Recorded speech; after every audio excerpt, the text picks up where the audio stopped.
Vou aproveitar, Igor, passar para o nosso próximo tema, que é a ascensão geopolítica da China. Mas antes vou ler um comentário do Gideon Martins Nunes, que fala, ele é do Sul, ele fala que a China vai colocar um escritório em Porto Alegre para comprar energia e agroindústrias. Como é que você está vendo, vamos dizer, essa ascensão econômica da China e o que isso coloca para o mundo? Olha, a China é o grande foco de atenção de todo mundo que, enfim, né, que pense seriamente as questões da economia, as questões do desenvolvimento, né? A China teve no ano passado um ano excelente, né? A China continua crescendo, a China cresceu praticamente 7% no ano passado, 7% que foi o índice estipulado como meta pelo governo chinês. Se eles quisessem, teriam crescido mais, mas isso provocaria distorções na sua economia, né? Enquanto o resto do mundo em recessão ou crescendo a índices medíocres, a China continua, né, se expandindo, caminhando para se tornar a potência número 1 na economia mundial. Talvez já seja pelo critério de paridade de poder de compra, né? Exato. Porque as pessoas olham o PIB absoluto, mas se você olha o poder de compra da moeda, talvez a China já seja maior, mas enfim. E a China teve um grande avanço, a China teve um grande amigo involuntário no ano passado, que foi o Trump. Né? O Trump, né, que se propõe justamente a combater os chineses, né, a reforçar o papel dos Estados Unidos, a encarar essa briga com os chineses.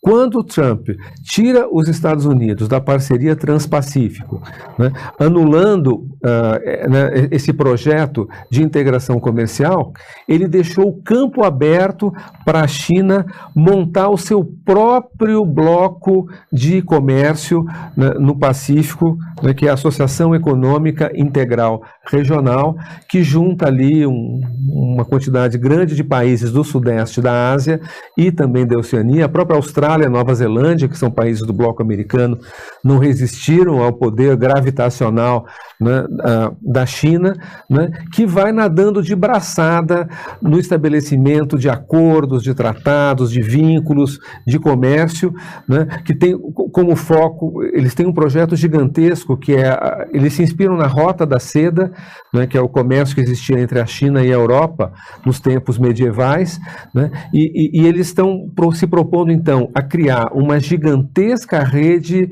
de infraestrutura, de ferrovias, sobretudo ferrovias, portos, aeroportos, integrando numa grande rede comercial a China com todo o continente asiático, mais todo o continente europeu. Então, quer dizer, a China vai se tornar o grande polo econômico, financeiro, tecnológico da Eurásia. Eurásia que significa apenas Europa mais a Ásia, ou seja, né, a parte do mundo mais Europa significativa. Nem tão ocidental, né? A Europa que já está um pouco mais para lá, pegando... Não, mas vai até a Espanha. A Rota da Seda, quer dizer, eles estão estreitando os vínculos com a Alemanha, com a Inglaterra, com a Espanha, né, se aproveitando do declínio dos Estados Unidos. Ô, Igor, eu vou te colocar uma questão.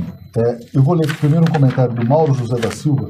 Ele fala: as declarações são de um esclarecimento incrível para a direita que hoje governa e tem grande interesse em tornar nosso país colônia dos Estados Unidos. Suas palavras serão levadas como mentira. E a Regina sugere que o Bolsonaro tem que assistir às aulas dele para aprender um pouquinho de geopolítica. E seria muito interessante o Bolsonaro com essa consciência. E o José aqui no YouTube fala do imperialismo chinês, né? A gente fala muito que esse golpe de 2016 foi comandado, petroleiras, participação dos Estados Unidos e tal, mas os grandes compradores de ativos no Brasil são empresas chinesas.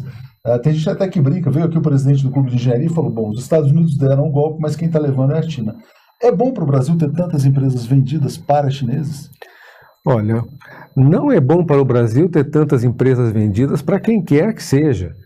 O ideal seria que o Brasil pudesse explorar o seu próprio petróleo, que o Brasil controlasse a sua própria energia, né? Que as terras do Brasil, né, quer dizer, fossem, enfim, ficassem em mãos de brasileiros, especialmente os brasileiros que trabalham no campo através de uma reforma agrária, né? Quer dizer, isso é o que seria desejável, né? Quer dizer, o que está ocorrendo no Brasil e está ocorrendo no mundo inteiro é algo bastante paradoxal, que é o seguinte: existe uma ordem econômica mundial, que é uma ordem neoliberal, né? Ganhou esse nome de marca de globalização, mas enfim, é a liberalização total do comércio, para favorecer os grandes grupos financeiros, os grandes conglomerados, as grandes multinacionais. Esse projeto ele vem sendo implementado a partir dos Estados Unidos desde meados da década de 80, só que os grandes beneficiários não são os Estados Unidos, é a China. É curioso isso. Nisso o Trump tinha razão, essa era a crítica que ele fazia à globalização, mas que ele não tem condição de reverter, aliás, os erros que ele está cometendo, está piorando ainda a posição dos Estados Unidos nesse cenário. No Brasil aconteceu isso. Os Estados Unidos claramente apoiaram o golpe contra Dilma. As relações que uma figura como Sérgio Moro tem com atores políticos nos Estados Unidos são muito conhecidas, não vou me aprofundar, né, aí nesse tema. Quer dizer, houve uma cobertura discreta dos Estados Unidos ao golpe. Não foi como em 64. 64, o embaixador Lincoln Gordon dos Estados Unidos foi o grande articulador, né, do golpe militar. Negar, né? Tá isso é fato.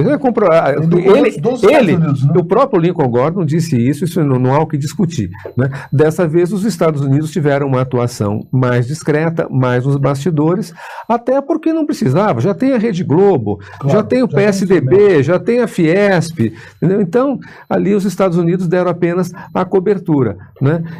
E agora, o espaço que se abriu com o golpe, né, ele acaba sendo ocupado em parte pela China, que é quem tem condição de fazer isso. Tem capital, dinheiro de sobra. Quem está em expansão é a China, não é os Estados Unidos. Vamos passar para o sexto tema, Léo, para dar tempo? Porque esse é muito importante. Você pode até comentar. Eu queria só perguntar para ele uma coisa. Qual que é a relação entre Brasil e China hoje? A relação econômica, a relação empresarial? Como é que a gente está em termos de negócios com a China? Olha, a China, ela ocupa todos os espaços que ela tem chance de ocupar, independentemente de ideologia, independentemente de opções políticas. A China tinha ótimas relações com o governo Lula, com o governo Dilma, continua tendo ótimas relações com o governo Temer e vai procurar ter ótimas relações com qualquer um que aparecer, e é assim no mundo inteiro. A China tem como princípio não interferir na política interna dos países com a qual ela se relaciona. O que já é um ponto positivo que diferencia a China dos Estados Unidos, que, ao contrário, fazem questão de direcionar a política interna de qualquer país do mundo onde eles têm espaço para fazer isso. Eles só não controlam internamente a China, a Rússia e mais meia dúzia de países que não dão margem para eles irem lá interferir. Né? Então, agora, no mais, o que a China está fazendo é aproveitar oportunidades. Abrir uma oportunidade, os chineses estão lá. E ele acabou de responder a pergunta indiretamente da Cláudia, que pergunta o que é melhor ao mundo, a China como um grande império ou a continuidade do Império Americano.